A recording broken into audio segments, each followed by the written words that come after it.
L'ordinateur. L'ordinateur.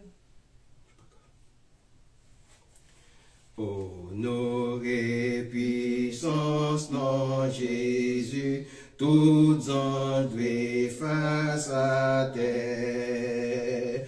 Pour diviner couronne puissant et couronné du Seigneur.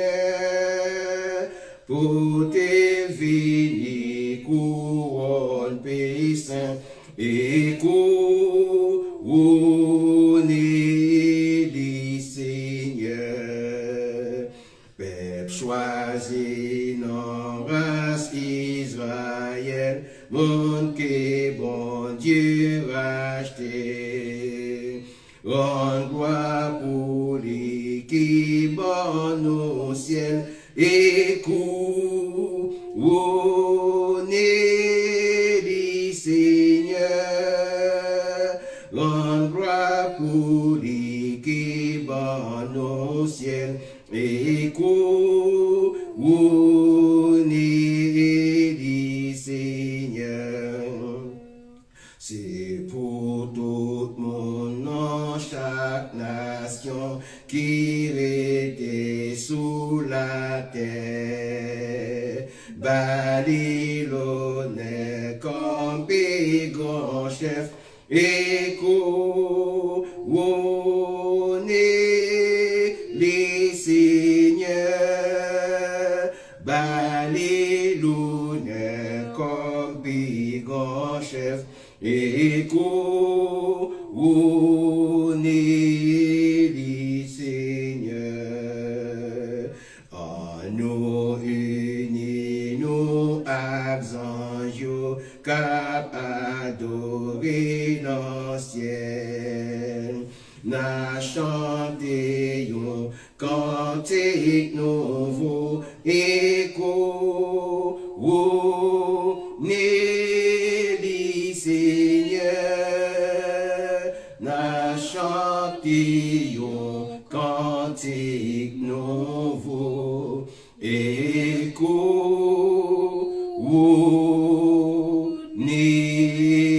du Seigneur.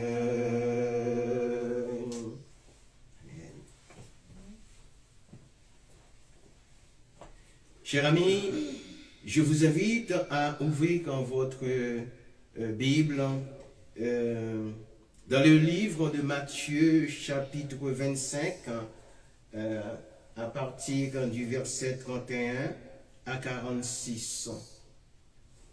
Alléluia. Étant donné que le message est un petit peu long, nous n'allons pas faire tant de lecture, mais nous allons développer quelques groupes de versets de Matthieu 25, verset 31 à 46.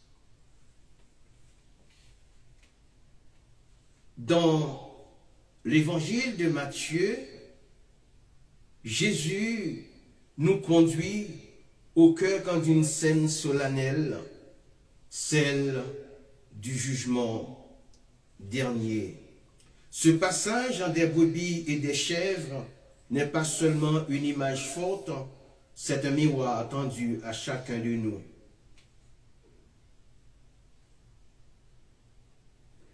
Jésus y révèle que la véritable foi se reconnaît dans la manière dont nous traitons les plus petits, les plus fragiles, les plus oubliés. Ce texte ne cherche pas à nous effrayer, mais à nous éveiller. Il nous rappelle que pour Dieu, chaque geste d'amour compte, chaque parole de compassion a du poids, et que notre relation avec lui se manifeste concrètement dans notre relation avec les autres. Alors, en méditant ces versets, ouvrons nos cœurs pour comprendre ce que signifie réellement vivre comme une brebis du bon berger et laisser sa lumière guider nos actes au quotidien. Cet oracle de la séparation définitive est une exclusivité mathéenne qui met l'accent sur l'eschatologie. Quand je dis mathéenne, ça a rapport avec Matthieu. Une exclusivité mathéenne qui met l'accent sur l'eschatologie. Chers frères et sœurs, chers amis, mesdames et messieurs, le discours eschatologique prononcé par Jésus sur le mont des Oliviers, dans l'ombre imminente de la Passion, est un testament d'une densité théologique inégalée, culminant au chapitre 25 de l'Évangile selon Matthieu. Cette fresque prophétique s'achève sur une vision d'une solennité absolue. La scène du jugement dernier, souvent nommée d'après ses protagonistes, la parabole des brebis et des chèvres, Matthieu 25, versets 31 à 46. Ce passage n'est pas une simple allégorie pastorale, il est un point de non-retour, l'épilogue terrestre avant l'éternité où le Fils de l'homme, de la plénitude de sa gloire royale, s'assied sur son trône pour une distribution souveraine de la destinée humaine.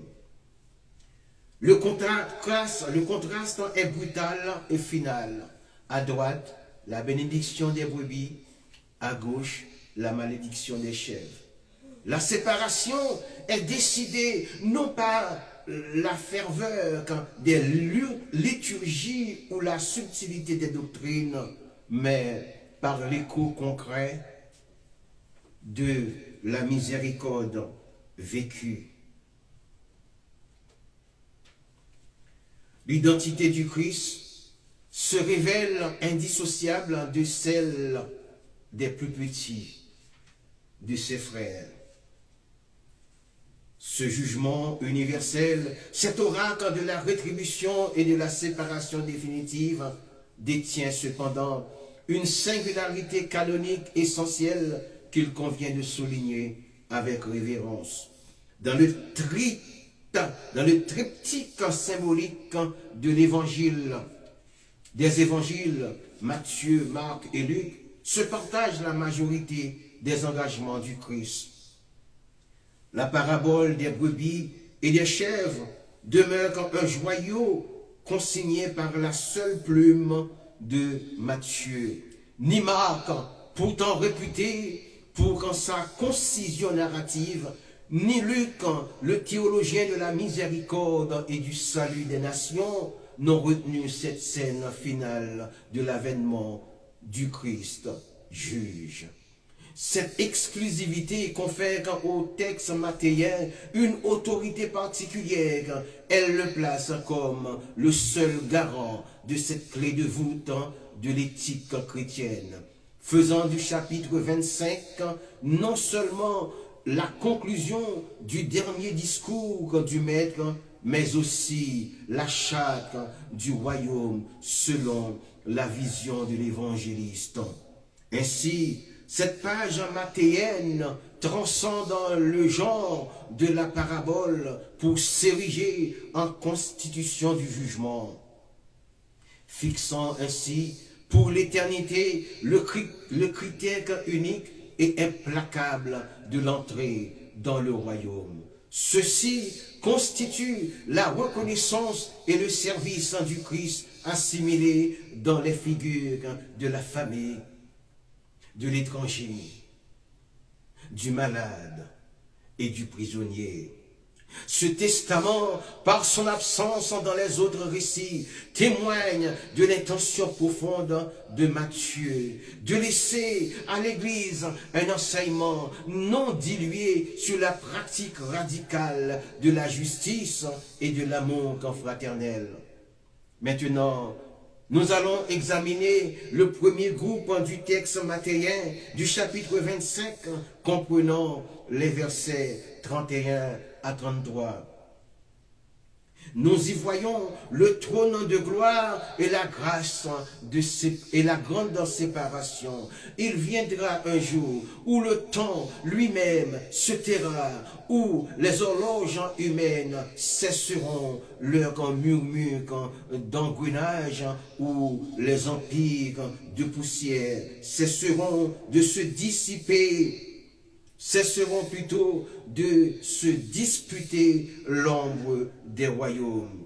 Ce jour annoncé par les prophètes et redouté par les rois sera l'aube où le Fils de l'homme paraîtra dans la plénitude de sa gloire. Alors, dit l'Écriture, lorsque le Fils de l'homme viendra dans sa gloire avec tous les anges, il s'assiera sur le trône de sa gloire. À cet instant, le monde qui fut théâtre deviendra tribunal et le regard du juge éternel pénétrera jusqu'au repli les plus secrets des consciences. Car toutes les nations seront assemblées devant lui, toutes sans omission ni privilège, sans peuple oublié, sans dynastie exemptée. Les puissants et les humbles, les souverains vêtus d'écarlate et les mendiants couverts de haillons, les sages dont la mémoire emplit les bibliothèques et les enfants dont le nom n'a jamais frôlé la moindre chronique. Tous se tiendront sur la même terre, sur la même lumière, appelés par la même voix. Ce rassemblement universel accomplira l'antique prophétie d'Ésaïe, je cite, « Devant moi, tout genou fléchira, toute langue jurera par moi. » Ésaïe 45, verset 23. Et lorsque le silence aura scellé l'assemblée des nations, commencera la séparation lente comme un lever du soleil inexorable, comme une épée de feu. Le Christ procédera comme le berger, sépare les brebis d'avec les boucs, accomplissant en un geste pastoral ce que les anges contemplent depuis les hauteurs éternelles. Car le royaume des cieux n'est pas tumulte, mais ordre, non pas confusion, mais harmonie. Cette séparation n'est pas vengeance, mais révélation. Elle met au jour ce que chaque âme a choisi d'être. À sa droite se tiennent les brebis irradiées d'une paix que rien ne pourra plus dérober.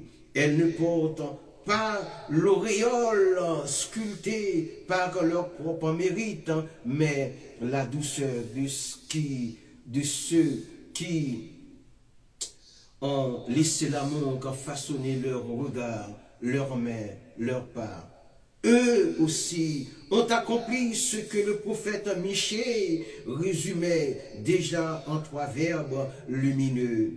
On t'a fait connaître aux hommes ce qui est bon.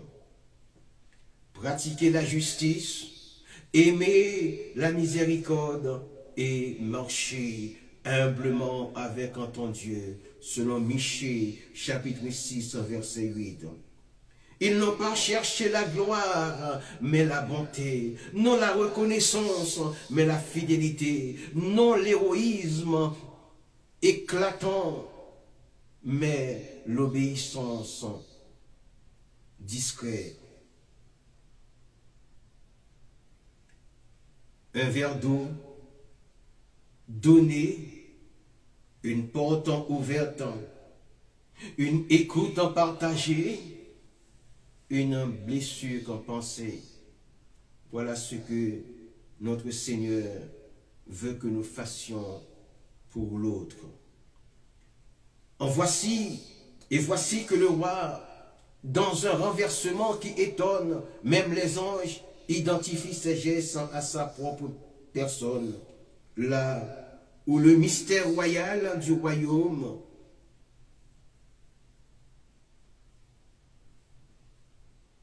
Là est le mystère royal du royaume où le trône se cache dans la souffrance, la couronne dans l'humilité, la majesté dans le service.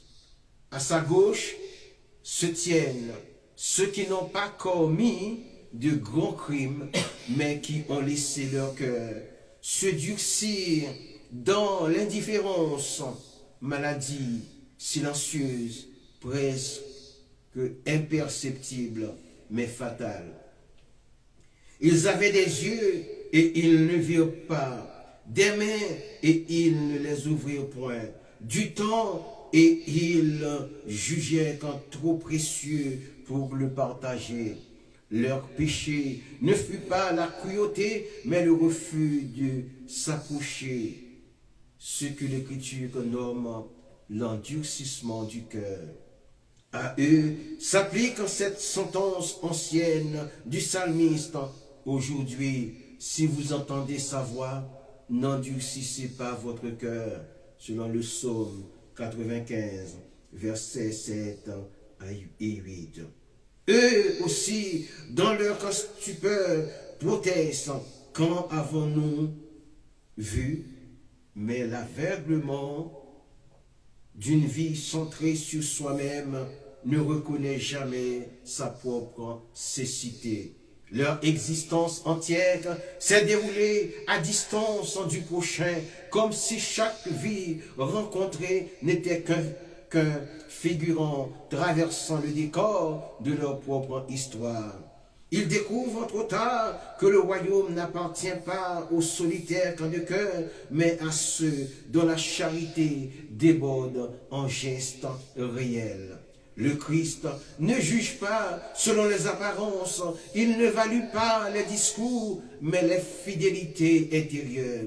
Il ne se laisse pas émouvoir par les biographies imposantes, mais par la vérité nue des actes. Car déjà, le Seigneur avait averti Samuel lorsqu'il choisit David parmi les fils d'Isaïe. 1 Samuel 16, verset 7. L'Éternel ne considère pas ce que l'homme considère. L'homme regarde à ce qui frappe les yeux, mais l'Éternel regarde au cœur. Sur le trône de gloire, cette parole devient la clé de toute justice divine. Ce n'est pas la quantité des œuvres qui importe, mais leur source. L'amour ou son absence. L'amour ne se mesure pas en gestes spectaculaires, mais en fidélité discrète. Il ne cherche pas sa propre gloire, mais la joie de l'autre. Il n'espère pas une récompense, car sa récompense est d'avoir donné. Ce jour n'est pas une catastrophe pour la création, mais son avènement. Le jugement n'est pas un orateur animé de colère, mais une lumière qui révèle la vérité de chaque existence.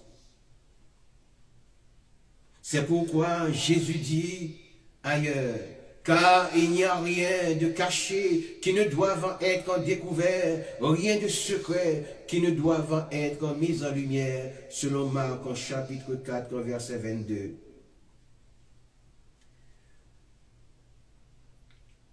Les brebis resplendissent non parce que méritent soudain le couronne, mais parce que la lumière en révèle ce qu'elles ont toujours été, des âmes façonnées par la charité.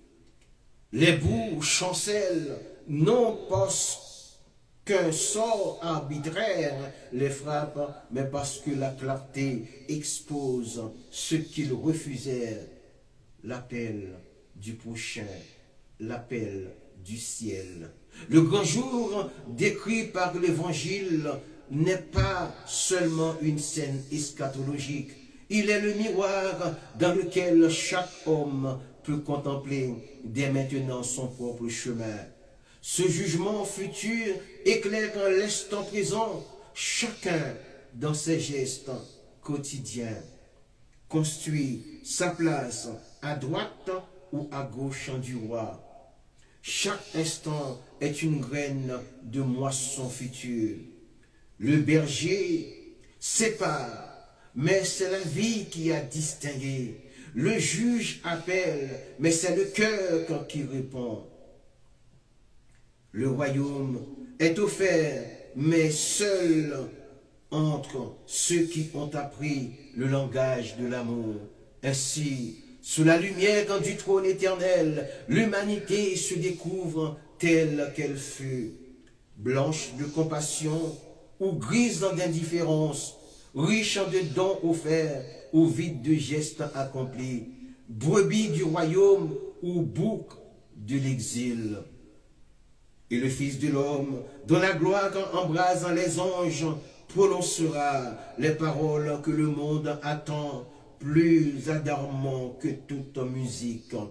Venez, vous qui êtes bénis de mon Père, ou dans le frisson glacé du refus, retirez-vous loin de moi.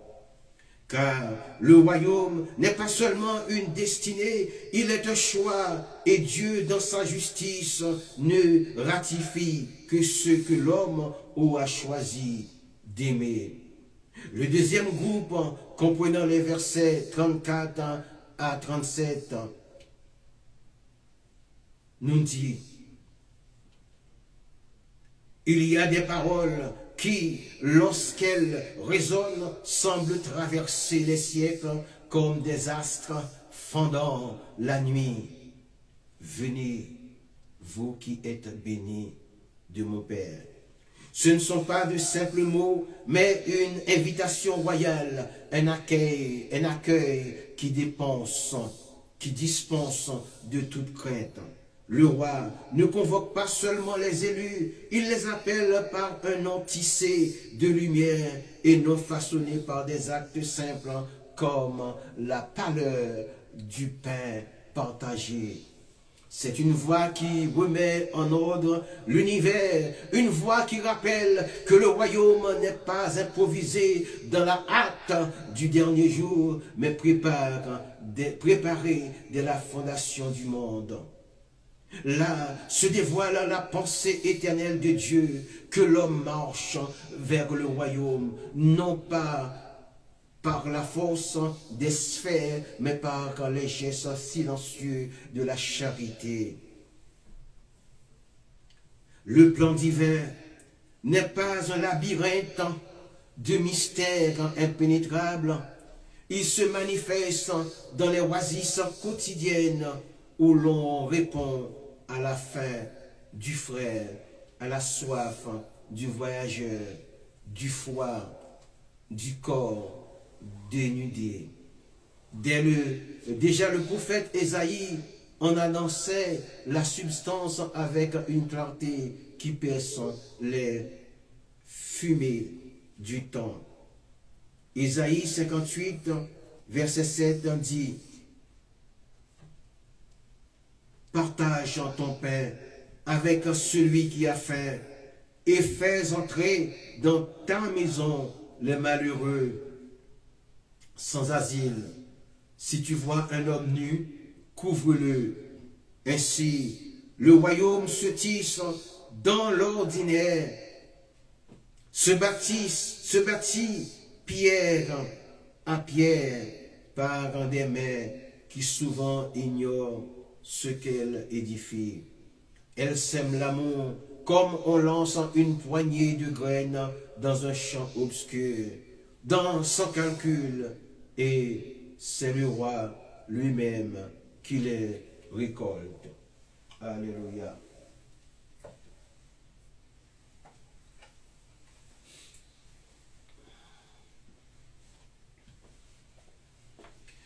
Le mystère du Christ est caché dans le frère, dans la sœur. L'Évangile déploie alors une vérité si déroutante, si bouleversante, qu'elle renverse les hiérarchies du monde. Je cite: j'ai eu faim et vous m'avez donné à manger. Ça, ce sont les paroles de Jésus. J'étais malade et vous m'avez visité. J'étais étranger et vous m'avez recueilli. Le Christ se révèle non dans le tonnerre, mais dans la vulnérabilité. Il ne se tient pas derrière les éclats des palais, mais dans les exils, les prisons, les chambres de souffrance. Ce n'est pas une gloire dissimulée, c'est une gloire inversée, offrant au cœur humain la possibilité de reconnaître Dieu là où on ne l'attend jamais. Dans l'étranger, le visage du Christ apparaît comme un éclair dans la nuit, non pas sous les traits idéalisés des icônes, mais sous l'humanité tremblante des pieds poussiéreux. Dans le prisonnier, sa voix résonne, étouffée derrière les barreaux. Dans le malade, sa majesté se voile dans les draps froissés. Et pour ceux qui savent en regarder, une lumière éclaire ces scènes, une lumière héritée de cet enseignement du Maître, selon Luc, chapitre 6, verset 31. Je sais, ce que vous voulez que les hommes fassent pour vous, faites-le de même pour eux. La loi du royaume n'est pas compliquée, elle est simple comme un battement de cœur. Elle est exigeante, non par sa difficulté, mais par sa radicalité. Elle demande l'amour dans l'instant envers celui que l'on rencontre. La surprise des justes est la charité inconsciente. Et voici que les justes, parés non d'efficacité, mais de pureté, d'intention, répondent, surpris. Seigneur, quand avons-nous vu avoir faim? Quand avons-nous vêtu? Quand avons-nous recueilli? Ils ne savent rien de leur gloire à venir, car ils n'ont rien accompli pour eux-mêmes. Leur charité est naturelle, comme le souffle de la terre, comme l'eau qui descend la pente sans vanter. Ils ont fait le bien, non pour gagner un royaume, mais pour répondre à un besoin. Ce n'est pas tant leur mémoire qui est trouble, mais leur humilité. Ils ne se sont jamais considérés comme héros de la compassion. Ils ont agi avec la simplicité des saints qui ignorent qu'ils en sont. L'amour, lorsqu'il est véritable, ne regardant aucune trace, il s'oublie lui-même, il s'efface pour laisser vivre l'autre. À cette attitude s'accorde la sagesse du prophète, du proverbe qui embrasse toutes les générations. L'homme bienfaisant se fait du bien à lui-même. Proverbe chapitre 11, verset 17. Le bien accompli n'est jamais perdu, il revient à celui qui l'a donné, transfiguré en lumière, en repos, en paix éternelle. Mais celui qui le fait ne le sait pas encore, il ne le découvrira que lorsque le roi lui dira « Venez ». Le royaume préparé constitue un héritage d'amour. Ce royaume préparé dès la fondation du monde n'est pas une citadelle de domination, mais une demeure de tendresse. Ce n'est pas un paradis réservé à quelques privilégiés, mais une récompense pour celles et ceux qui, sans bruit, ont porté le fardeau du frère ou de la sœur. Ainsi, la promesse devient claire. Dieu n'est pas injuste pour oublier notre travail et l'amour que vous avez plutôt montré pour son nom. selon Hébreux 6, verset 10. La mémoire divine n'est pas celle des archives, mais celle du cœur. Elle ne compile pas les gestes selon leur éclat, mais selon leur vérité. Lorsque le roi dira, prenez possession du royaume, ce ne sera pas un don inattendu, mais l'aboutissement logique de toute une vie consacrée à aimer. Ce royaume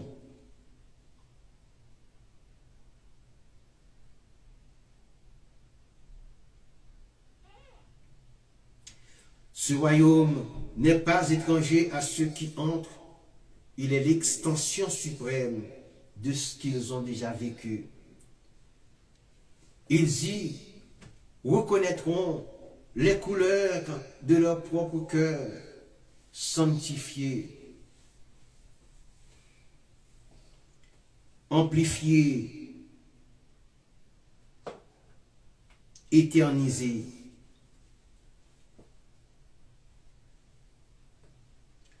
Ceux qui ont nourri les affamés, désaltéré les assoiffés, accueilli les étrangers, visité les souffrants, accompagné les prisonniers, n'apportent pas seulement leurs œuvres devant le trône, ils apportent leur âme façonnée.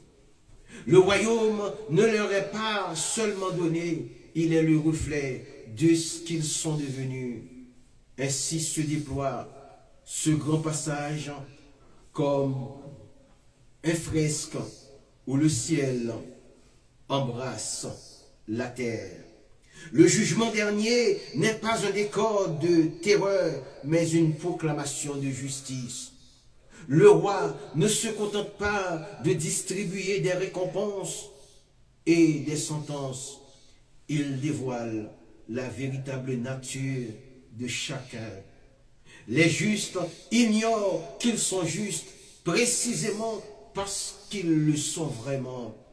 L'amour, pour être authentique, doit être désintéressé.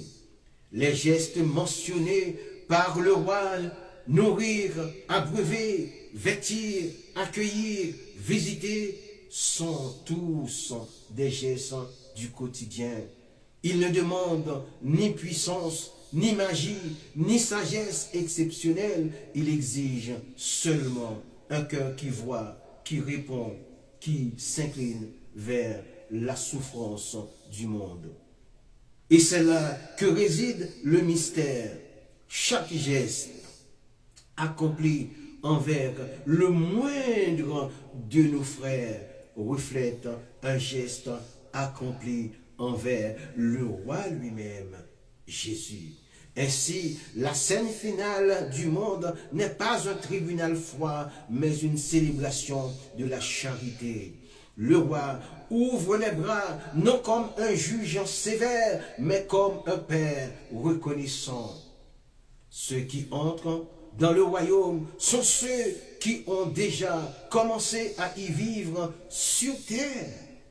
Ceux qui ont laissé l'amour gouverner leur vie, leur regard, leur manière d'être au monde. Et lorsque retentira l'appel final, la voix royale dira encore, venez, vous qui êtes bénis de mon Père. Et les justes franchiront le seuil dans une lumière qui aura toujours été la leur, car l'amour n'est jamais seulement la loi du royaume, il en est la langue, la clé et la demeure éternelle. Nous voilà arrivés au troisième groupe, incluant les versets 39 et 34 du chapitre 25 de Matthieu. La scène se déroule sous une lumière qui n'appartient plus au temps, une lumière qui n'éclaire pas les objets, mais les âmes. Le roi parle et dans sa voix résonne la douceur d'un océan ancien, la fermeté d'un roc éternel, la tendresse d'un amour plus vieux que les mondes. Les justes l'interrogent, troublés par la révélation. Quand avons-nous vu malade ou en prison et sommes-nous allés vers toi? Ils ne comprennent pas, car leur charité fut naturelle, non calculée. Ils ne savaient pas que dans le visage marqué par l'épreuve de l'autre se cachait la majesté du roi. Ils n'ont pas vu le Christ dans la détresse, mais la détresse dans le frère et la sœur, et cela suffit pour être béni. Le roi répond alors, mettant fin à toute incertitude. Je vous le dis, en vérité, toutes les fois que vous avez fait ces choses à l'un de ces plus petits de mes frères, c'est à moi que vous les avez faites. Ce sont les paroles de Jésus. C'est une phrase monumentale, une colonne portante de l'Évangile. Le Christ s'identifie aux petits, aux faibles, aux oubliés, aux balayés de l'histoire. Il se tient là où le monde détourne le regard. Il habite les zones d'ombre. Il se cache dans les failles. Ainsi, l'infini se fait proche. L'Éternel se fait humble. Le roi se fait serviteur. Dans ces mots, la théologie trouve sa plus haute illumination. Dieu n'est pas seulement au-dessus de nous, mais devant nous, en celui que nous rencontrons, homme ou femme. Dieu n'est pas seulement adoré dans les temples, mais découvert dans l'homme blessé. Déjà, le livre des Proverbes dévoile un fragment de ce secret. Celui qui a pitié du pauvre prête à l'Éternel. Proverbe 19, verset 17. Comme si chaque geste posé envers le plus fragile était consigné dans un registre invisible, non pour être comptabilisé, mais pour être aimé. Le malheur n'est pas un voile sur la présence divine, il en est parfois le manteau. La main qui tremble peut être une main sacrée, et les yeux embués de l'âme peuvent contenir une lumière plus pure que celle du soleil. Ainsi, la charité n'est pas une action extérieure, elle est une rencontre. On ne donne pas seulement du pain, on donne un visage, un sourire, une dignité. On ne visite pas seulement un malade, on lui offre un morceau de ciel. On ne console pas seulement un prisonnier, on élargit l'espace de sa vie. Celui qui console devient lui-même consolé. Celui qui porte le fardeau devient lui-même porté. Celui qui se penche sur l'autre se lève plus haut. Le regard divin renversant les hiérarchies humaines. Les justes sont surpris. Ils ne se souviennent pas d'avoir visité le roi ou d'avoir offert à celui-ci la moindre consolation. Ils ne gardent en mémoire que des gestes sans prestige, des actions trop modestes pour être consignées dans un livre d'or. Mais, ce sont là les perles du royaume. Ce que le monde en juge insignifiant, Dieu le sanctifie. Ce que le monde ignore, Dieu le chérit. Ce que le monde écrase, Dieu le relève. Là où les hommes dressent des trônes pour les puissants, Dieu érige un sanctuaire pour les humbles.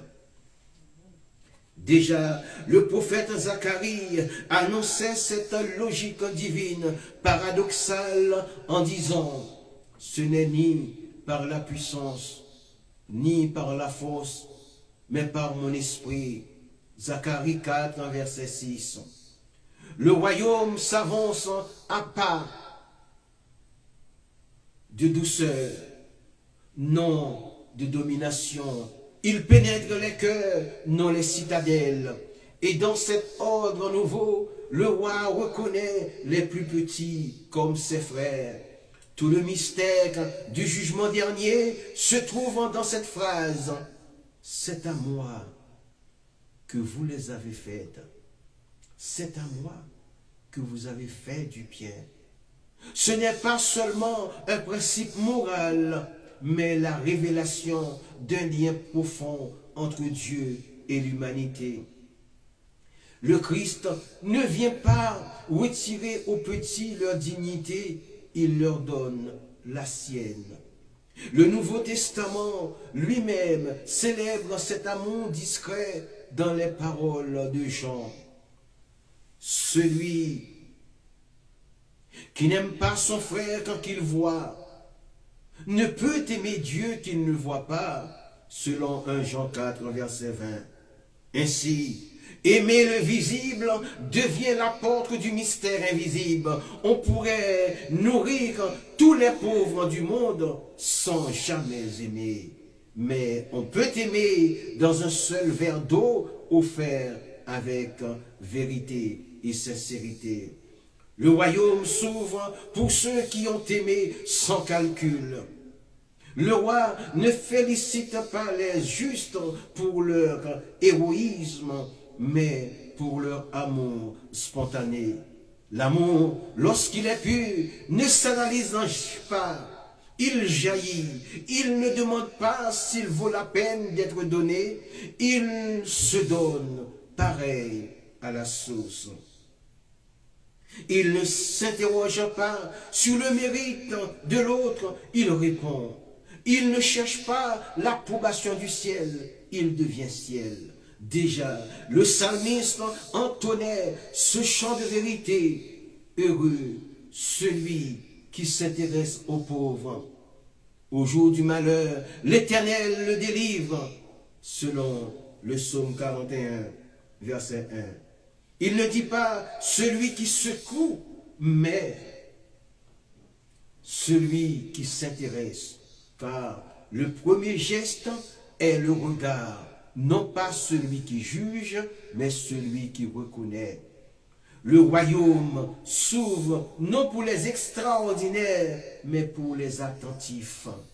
Non pour les puissants, mais pour les compatissants. Non pour les irréprochables, mais pour les miséricordieux. Le juste, le juge est le frère. Dans cette ultime révélation, le juge se découvre frère. Le roi, Seigneur de l'univers, se tient du côté des plus petits. Il ne règne pas au-dessus d'eux, mais avec eux, par eux, en eux.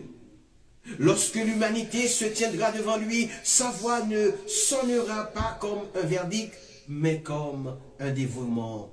Ceux qui ont aimé reconnaîtront soudain que le Christ en fut présent dans 1000 visages rencontrés, dans 1000 histoires partagées, dans 1000 larmes essuyées. Ils verront alors que leur vie fut un tissage de gestes sacrés et que le roi ne fait que couronner ce qu'ils ont déjà commencé à bâtir. Un royaume d'amour, un royaume de lumière, un royaume où la dignité des petits devient la gloire de Dieu. Et sa parole éternelle retentira. Ce que vous avez fait à l'un de ces plus petits de mes frères, c'est à moi que vous les avez fait. Maintenant, nous abordons le 4e groupe du chapitre 25, comprenant les versets 41 à 43. Ici, la scène se resserre comme si la lumière elle-même retenait son souffle. Après l'appel jubilant adressé au juste, voici l'autre parole la plus grave, celle qui tombe comme un couperet ou hache, mais dont la source en reste amour et vérité. Retirez-vous de moi, maudit. Ce n'est pas le cri d'un roi irrité, mais le constat terrible d'une vie tournée vers soi, d'un cœur qui n'a jamais voulu s'ouvrir au visage de l'autre. Le royaume est un espace d'amour et l'amour ne peut être contraint. Il ne peut accueillir celui qui s'y oppose délibérément. Ainsi, la séparation s'opère, non par caprice divin, mais par logique du cœur. Le feu éternel n'est pas une surprise, il est la conséquence ultime d'une vie refusant la lumière. Déjà, Moïse avertissait le peuple choisi, j'ai mis devant toi la vie et la mort, la bénédiction et la malédiction. Choisis la vie, selon Deutéronome, chapitre 30, verset 19. Le refus de la vie, mur après mur, geste après geste omis, finira par dessiner un exil intérieur. Le roi ne reprochant pas au bout leurs crimes spectaculaires, il dévoile leurs omissions et leur indifférence. Leur faute n'est pas d'avoir frappé, mais de ne pas avoir tendu la main. Leur péché n'est pas l'agression, mais l'indifférence. Aujourd'hui, nombreux sont ceux qui, derrière une chaire, un pupitre, ne font aucun cas des plus petits de ce qu'ils voient. Mais le Seigneur lui-même, il connaît le cœur de celui ou de celle qui est venu vous voir. Parfois, ces plus petits, assis dans l'auditoire, manifestant une certaine appréhension quant à la parole que l'orateur va prononcer. Avec le cœur battant, le plus petit, il est là, il regarde attentivement, il écoute et il se dit, pourvu qu'il ne prononce pas un mot qui me blesse. C'est ce que l'on rencontre souvent dans certaines congrégations. Alléluia. J'ai eu faim et vous ne m'avez pas donné à manger. Ce ne sont pas les gestes du mal qui les condamnent, mais l'absence des gestes du bien. Le mal, parfois, est bruyant, mais l'indifférence est silencieuse. Et souvent plus mortelle. Ils ont laissé le monde souffrir sans s'en approcher. Ils ont laissé la soif dessécher les lèvres. La maladie ravager les corps, la solitude creuser les cœurs sans jamais se détourner de leur propre trajectoire.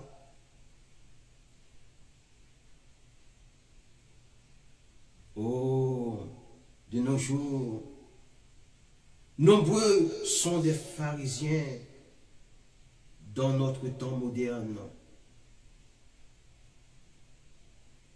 Ici, résonne l'avertissement ancien, celui qui ferme son oreille au cri du pauvre criera lui-même et n'aura point de réponse Proverbe 21, verset 13. L'écho de cette vérité s'amplifie dans la salle du jugement. Dieu ne se venge pas, il révèle. Le cœur qui n'a jamais voulu voir ne voit plus rien. Le cœur qui n'a jamais voulu entendre n'entend plus rien. Le cœur qui n'a jamais voulu aimer ne reconnaît plus l'amour. Le mystère du feu est la conséquence d'un amour refusé. Allez dans le feu éternel préparé pour le diable et ses anges. C'est ce qu'il dira de vous, mauvais serviteurs, pharisiens modernes. Le feu n'a pas été frappé, n'a pas été préparé pour que l'homme, il est le lieu de ceux qui ont choisi le refus absolu, ceux qui se sont dressés contre l'amour même. Ce chemin n'est pas destiné à l'humanité, il devient le leur par un choix persisté. Déjà, Pierre parlait de cette destinée des rebelles spirituels. Dieu n'a pas épargné les anges qui avaient péché, selon 2 Pierre 2, verset 4.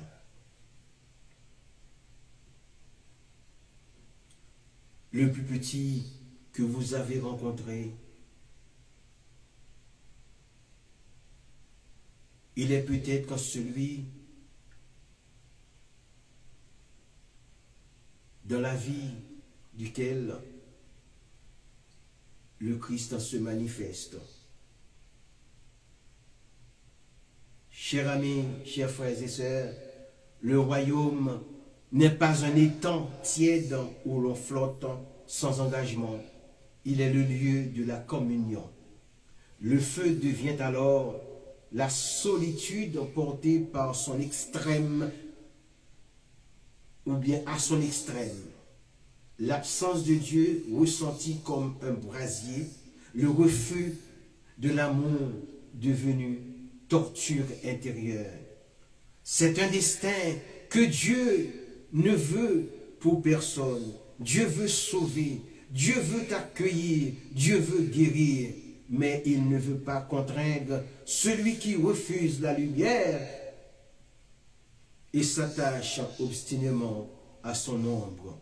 Ainsi, le jugement n'est pas une sentence arbitraire, mais le dévoilement de ce qu'est devenu un cœur qui s'est fermé jusqu'au bout. Le royaume est perdu dans l'indifférence. Les bourgs n'ont jamais reconnu le Christ dans les affamés, les assoiffés, les étrangers, les nus, les malades, les prisonniers. Ils n'ont jamais vu le visage sacré qui se cache derrière la détresse humaine. Ils ont traversé la vie comme on traverse un champ sans voir les fleurs, un ciel sans remarquer les étoiles, une humanité sans reconnaître les âmes. Ils ont vécu les yeux braqués sur eux-mêmes, comme si le monde devait tourner autour de leurs propres désirs. Et maintenant, dans la lumière du trône, ils découvrent qu'ils ont manqué Dieu, non pas dans la prière, mais dans la chair. Le Christ n'était pas seulement au ciel, mais dans le frère blessé. Il n'était pas seulement dans le temple, mais dans les ruelles sombres. Il n'était pas seulement dans les chants liturgiques, mais dans les cris étouffés de celles et ceux que personne n'écoutait. Et l'évangéliste Jean rappelle avec force cette vérité, celui qui dit qu'il est dans la lumière et qu'il est son frère est encore dans les ténèbres, selon 1 Jean 2, verset 9. Il suffit d'un rejet du frère. Alléluia. Il suffit d'un rejet du frère pour rejeter toute la lumière ou rejeter la lumière tout entière. Le royaume n'est jamais perdu. Le royaume n'est jamais perdu par hasard. Le jugement du roi n'est jamais une vengeance, mais une révélation. Ceux qui se tiennent à gauche ne sont pas là par accident. Ils y sont par fidélité à leur propre feu. Ils ont tourné le dos aux souffrants. Ils ont tourné le dos aux souffrants. Et maintenant, ils tournent le dos au roi. Le royaume n'est pas une récompense imméritée, mais la conséquence naturelle d'une vie d'amour. Le feu n'est pas une punition infligée arbitrairement, mais l'ultime horizon d'un cœur enfermé. Ce texte n'est pas une menace, mais une exhortation. Il rappelle que chaque geste, chaque rencontre, chaque visage peut être une visitation de l'esprit, une visitation divine. Rien n'est insignifiant. Chaque pauvre est un sanctuaire, chaque souffrant est un mystère, chaque prison est un lieu où Dieu attend. Le royaume s'ouvre pour ceux qui ont choisi d'aimer et l'exil s'impose à celles et ceux qui ont choisi de ne pas aimer. Ainsi, la parole du roi retentit non comme une condamnation, mais comme un miroir. Elle montre ce que nous avons fait et ce que nous avons choisi d'être. Et tandis que la scène finale se referme, une vérité demeure, vibrante, indélébile. Dieu se tient toujours dans le frère et l'amour est toujours la voie du royaume. Je vous invite à aborder avec moi le 5e et dernier groupe comprenant les versets 44 à 46 de Matthieu 25. Le moment est solennel, les cœurs sont mis à nu, les intentions pesées, la vérité dévoilée. Les réprouvés stupéfaits posant la question, Seigneur, quand avons-nous vu?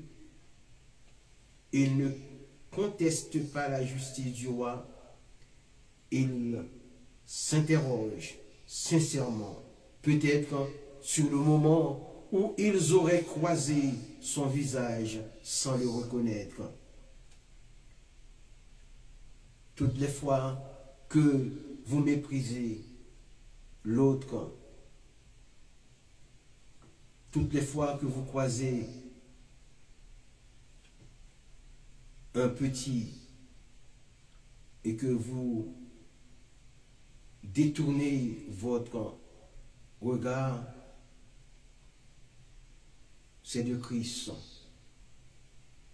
dont vous détournez le regard. Il semble surpris, non de la sentence, mais de la révélation. Cet étonnement n'est pas un éclair soudain, c'est l'aveuglement d'une vie entière. Ils n'ont jamais su voir comme Dieu dans l'humble, dans le frère, dans la sœur. Ils n'ont jamais su discerner la majesté dans le fragile. Ils ont passé à côté de la présence divine comme on traverse un désert sans percevoir l'oasis. Déjà, le prophète Ésaïe avait dépeint le Messie comme une forme déroutante. Il n'avait ni beauté, ni éclat pour attirer nos regards. Ésaïe 53, verset 2. Et parce qu'ils n'ont pas reconnu la beauté dans l'invisible, ils n'ont pas su reconnaître la présence dans l'insignifiant. Et maintenant, la vérité tranche. Alors vient la réponse, claire comme l'éclair, tranchante comme l'épée du jugement. Je vous le dis en vérité, toutes les fois que vous n'avez pas fait ces choses à l'un de ces plus petits, c'est à moi que vous ne les avez pas faites. Chaque geste omis envers l'affamé, chaque indifférence envers l'étranger, chaque oubli envers le malade, chaque distance envers le prisonnier a été un refus adressé au roi lui-même. Ce n'est pas la beauté des œuvres que Dieu regarde, mais le mouvement du cœur. Le bien qu'on ne fait pas parle aussi fort que le mal que l'on fait. Le livre des Proverbes avait prévenu de ce principe spirituel. Ne refuse pas un bien à celui qui y a droit quand tu as le pouvoir de l'aider. Proverbe 3, verset 27. Les réprouvés n'ont pas directement fait du mal, mais ils ont laissé le mal continuer sans intervenir. Ils ont laissé le monde en souffrir sans s'émouvoir. Les mains qu'ils n'ont pas tendues sont devenues un jugement contre eux-mêmes.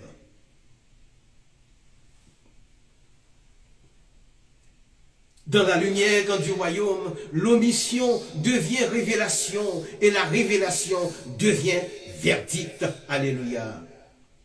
Et voilà le châtiment éternel. Le texte ne cherche pas à terrifier, il dévoile le sérieux du choix humain. Le châtiment éternel n'est pas un éclat de colère divine, mais la conséquence ultime d'une séparation volontaire. Dieu ne bannit pas, l'homme se retranche. Dieu n'exclut pas, l'homme se ferme. L'apôtre Paul avait prévenu de cette réalité spirituelle. Ce que l'homme aura semé, il le moissonnera aussi, selon Galates chapitre 6, verset 7. Ceux qui ont semé l'indifférence ne peuvent en moissonner que la solitude. Ceux qui ont planté l'égoïsme récoltent le vide. Ceux qui ont ignoré le visage de Dieu dans l'autre ne peuvent reconnaître le visage de Dieu dans la gloire. Le châtiment éternel n'est pas autre chose que la conséquence logique d'une vie détournée de l'amour. La vie éternelle, le don réservé au cœur ouvert, est évident. Le texte se termine par une double issue. Le châtiment pour les uns, la vie éternelle pour les autres. La vie éternelle n'est pas seulement une durée, elle est une qualité, une plénitude, une communion. Elle commence dès ici-bas, dans le cœur qui s'est aimé. Elle ne naît pas d'un mérite, mais d'une ouverture. Dans le livre des Psaumes, une promesse lumineuse résonne. Je cite, « Devant ta face, il y a d'abondantes joies, et à ta droite, des délices sans éternel. » Le psaume 16, verset 11. Les justes ne sont pas des héros, mais des âmes attentives. Ils voient Dieu dans l'autre. Ils accueillent Dieu dans l'un. Ils honorent Dieu dans le fragile. La vie éternelle leur appartient non parce qu'ils ont accompli des exploits, mais parce qu'ils ont reconnu le roi là où il semblait absent. Par conséquent, le jugement devient miroir de l'amour refusé ou accueilli. Le jugement dernier ne révèle rien de nouveau. Il dévoile ce qui a toujours été en l'homme.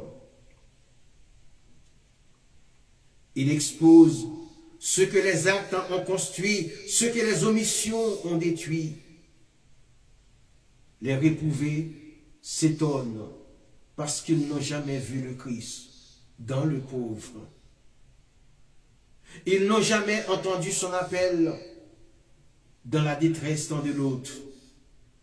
Ils ont traversé la vie comme on traverse un silence sans écouter la musique. Mais les justes, eux, ont reconnu la voix du Maître dans le murmure de la souffrance humaine. Ils ont compris que servir, c'était aimer, et qu'aimer, c'est voir Dieu dans l'autre.